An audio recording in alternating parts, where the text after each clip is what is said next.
Lancer le diaporama pour beaucoup d'entre nous, Knissna évoque la plus grande humiliation de l'histoire du foot français. On a décroché notre téléphone pour en parler avec celle qui était maire de cette ville sud-africaine notoirement célèbre. Nous sommes tous un peu la Coupe du Monde. Qu'on adore ou qu'on déteste le foot, qu'on le suive régulièrement ou une fois tous les 4 ans, qu'on soit né un soir de juillet 1998 ou 30 ans avant, nous avons tous une expérience singulière et collective liée à la Coupe du Monde. Durant tout le mondial en Russie, 20 minutes vous propose de l'explorer chaque jour à travers des témoignages, des interviews, des anecdotes, des jeux, des reportages ou des portraits.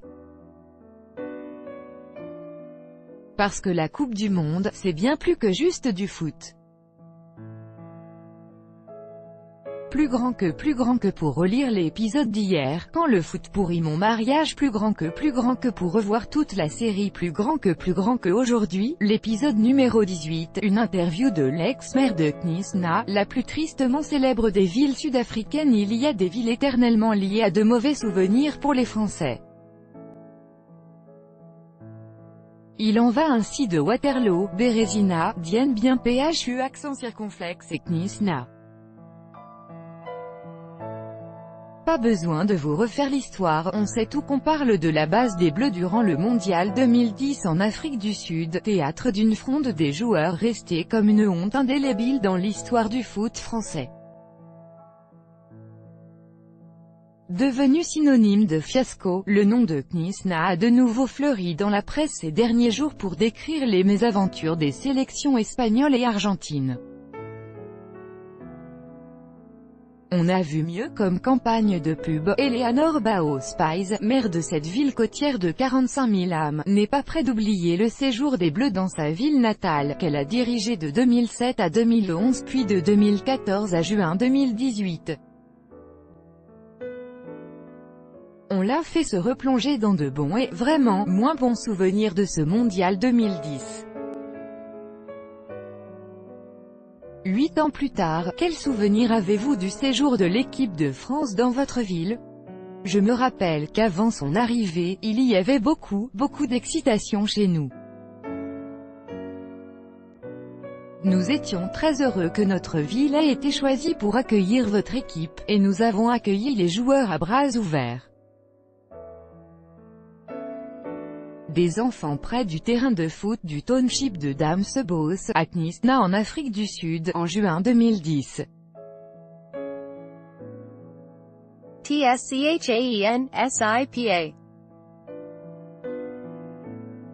Last night restaurant full of hot French journos. Atmosphere in town is electric. Donc tout ce que je peux dire, c'est que le séjour des Bleus chez nous était génial, jusqu'au jour dont tout le monde se souvient évidemment.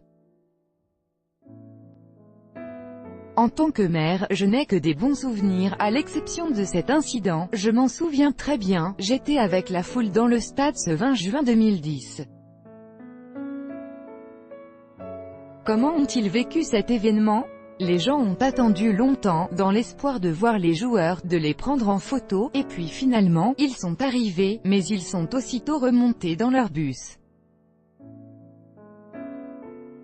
Il y a eu beaucoup d'attentes, de discussions, de négociations pour les faire sortir du bus, mais rien n'y a fait, et le bus a finalement mis les gaz. Pour les gens qui attendaient, ça a été une énorme déception. Mais vous savez, c'est un incident que j'aimerais mieux oublier maintenant, il vaut mieux passer à autre chose. Et heureusement, ce n'est pas le seul souvenir que nous avons de votre équipe, nous avons aussi de bons souvenirs, et je préfère me rappeler de cela. Lesquels? Les Bleus m'ont parlé après, avant de quitter Knissna, j'ai été invité à leur hôtel. Il y avait le capitaine des Bleus, Patrice Evra, et 2 membres de la Fédération française de football je crois. Nous avons eu une conversation agréable, ils m'ont présenté des excuses. Ils m'ont même gentiment offert un très joli cadeau pour mon futur fils, car à l'époque j'étais enceinte de mon plus jeune garçon. J'ai apprécié ce geste. Et puis ils ont aussi financé la rénovation d'un terrain de sport dans le quartier pauvre de Damsebos, ce qui était fantastique. Donc je garde malgré tout un bon souvenir de leur départ. En France, tout le monde connaît le nom de votre ville. Mais il est associé à la plus grande humiliation de l'histoire du foot français. Ça vous fait quoi? J'ai du mal à l'imaginer, de mon point de vue. Je suis assez optimiste, je préfère toujours voir le bon côté des choses.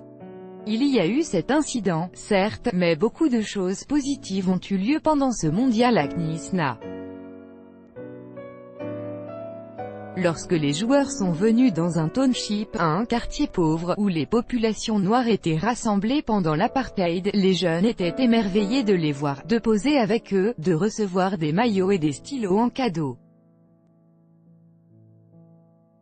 La maire de Knysna, Eleanor Bao Spies, discute avec les Bleus en déplacement dans un township de Knysna, le 13 juin 2010, TSCHAENSIPA. Je ne crois pas que les joueurs méritent d'être punis, ou jugés aussi durement. Ce qui s'est passé n'était pas bien, mais cela arrive. Comment les habitants de votre ville ont-ils perçu la « grève » des Bleus? Ils ne l'ont pas bien pris, et c'est naturel. Il y avait des Sud-Africains qui venaient de tout le pays, et des personnes venues du monde entier pour voir et soutenir les joueurs, et ils n'ont pas pu le faire. C'était une vraie déception. Et c'était totalement inattendu. À l'époque, pensiez-vous que cet incident, ultra médiatisé et commenté par le gouvernement en France, marquerait à ce point l'histoire du foot français? Non, je n'aurais jamais pu imaginer cela. Je pensais que ça aurait un impact, oui, pour les fans de foot ici à Knysna, mais pas toute cette folie. Est-ce la médiatisation de la grève des Bleus a eu un impact positif pour votre ville? D'abord, avant cet incident, Knysna avait été très médiatisé car nous y accueillions deux équipes, la France et le Danemark, pour la Coupe du Monde. Une telle exposition est très bonne pour une ville comme la nôtre, et il y a eu de bonnes retombées. Longtemps après le mondial, l'activité économique a été boostée et notamment le tourisme. Et c'est vrai que cet incident a été tellement médiatisé, dans le monde entier, que ça nous a fait malgré tout beaucoup de publicité. Est-ce qu'à Knysna on parle encore de cet épisode aujourd'hui? Non, les gens n'en parlent plus. Pas que je sache en tout cas, et je ne peux pas parler au nom de tous les habitants. C'était il y a 8 ans vous savez, plus grand que demain, vos anecdotes improbables de Coupe du Monde.